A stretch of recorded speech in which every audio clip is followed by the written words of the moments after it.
2020's been a roller coaster of a year, even in the gaming space. From COVID-related delays, to the arrival of a new console generation, to one of the worst game launches in recent memory, uncertainty has been the name of the game. But there is one thing we can say with certainty: games are about to get a whole lot more demanding. The arrival of the PlayStation 5 and Xbox Series X has redrawn the lines in terms of minimum GPU and CPU capabilities. While we're still in the cross-gen period where developers continue to support the base PlayStation 4 and Xbox One, we'll soon reach a point of time when a 10.15 T-flop GPU is part of the baseline configuration, not light years beyond the recommended specs. We've already seen the start of things to come with titles like Assassin's Creed Valhalla and Cyberpunk 2077. Both games demand a GeForce RTX 3080 or better to run fluently at 4K, and the latter can't even do that without the help of DLSS. But while minimum specifications are soon to shoot up, PC hardware is becoming more and more affordable, seemingly by the month. In this situation, if you're looking to build a gaming PC, 2021 is perhaps the best possible time to do so. Let's take a look at all the reasons why. 9th gen consoles mean that you will need more GPU power. The PlayStation 4 and Xbox One boasted of teraflop level GPU capabilities at launch. Back in 2013, they were respectable pieces of kit, featuring mid-range to enthusiast level graphics capabilities, though held back by processors that were weak even for the time. PC hardware hasn't stood still since then. Today, even entry-level graphics cards, like the GT 1030, can deliver Xbox One levels of performance at a fraction of the price of a console.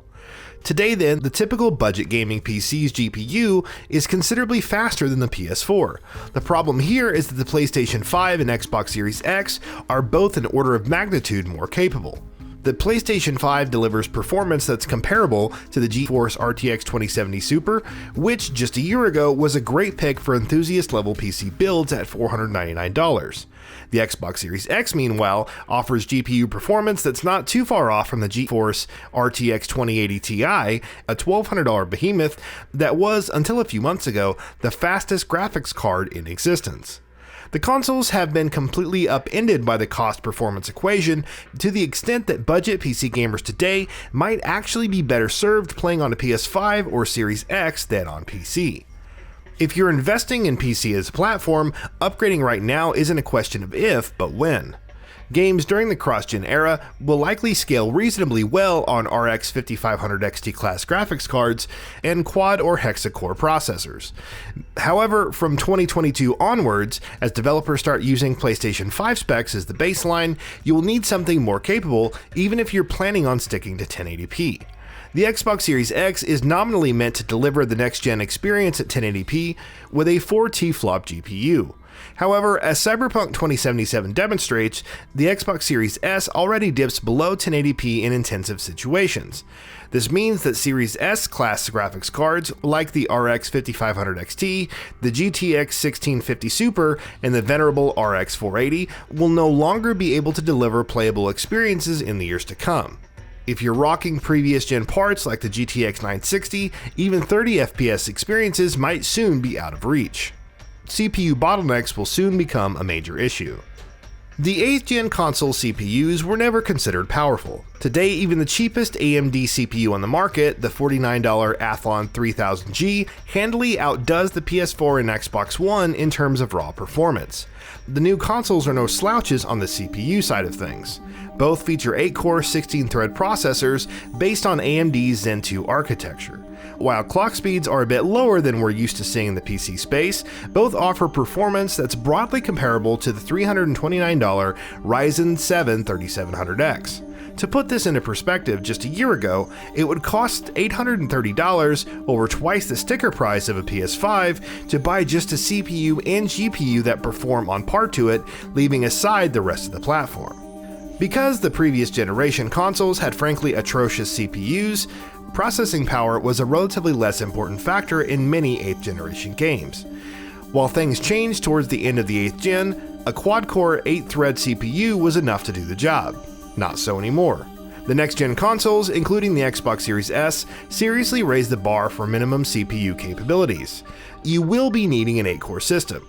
6-core 12-thread parts like the Ryzen 5 5600X could get by too thanks to higher IPC and clocks, but it's definitely time to move up from quad cores.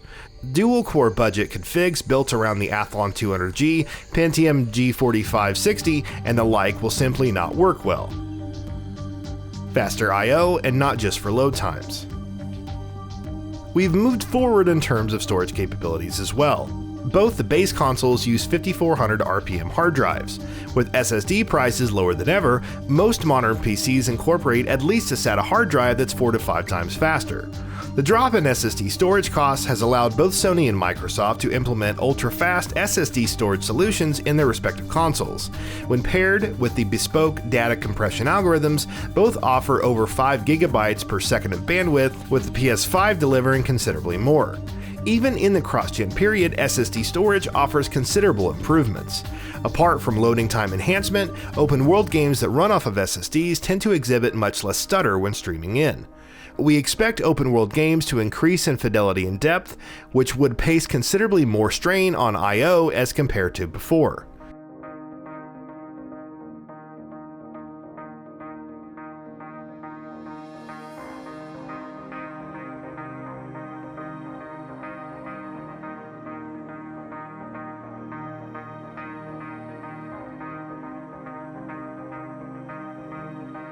Already, games like Red Dead Redemption 2 deliver a noticeably smoother experience when running off an SSD. Cyberpunk even has a special slow HDD mode for hard drive users. Next-gen visual technologies, as showcased in the Unreal 5 Nanite demo, will be using high-speed storage. Again, in the cross-gen period, we expect games to work, but from this year onwards, SSDs might end up being a min-spec requirement. Stay prepped for the future. AMD's remarkable comeback story over the last few years is set to have a major impact on how gaming PC hardware is priced and how it performs. Recent leaks indicate that Nvidia's upcoming Lovelace GPUs could offer as much as 60 T-flops of FP32 compute. We'd expect top-end graphics hardware to come down significantly in price relative to previous gen flagships. What all this means is that right now is a great point of time to build a forward-facing PC with a capable CPU and fast storage. If you have a Turing or older Navi part on hand and you're having trouble actually buying a graphics card, you could hold off for a few months until supplies come back and also appraise yourself of announcements in the space. This year is going to be an exciting time for gaming, both in the console space and PC. Now is a great time to get prepared. And that wraps it up. If you like what we are doing, please consider subscribing to our channel, and don't forget to switch on the bell notification icon. That way you will never miss out on any of our videos.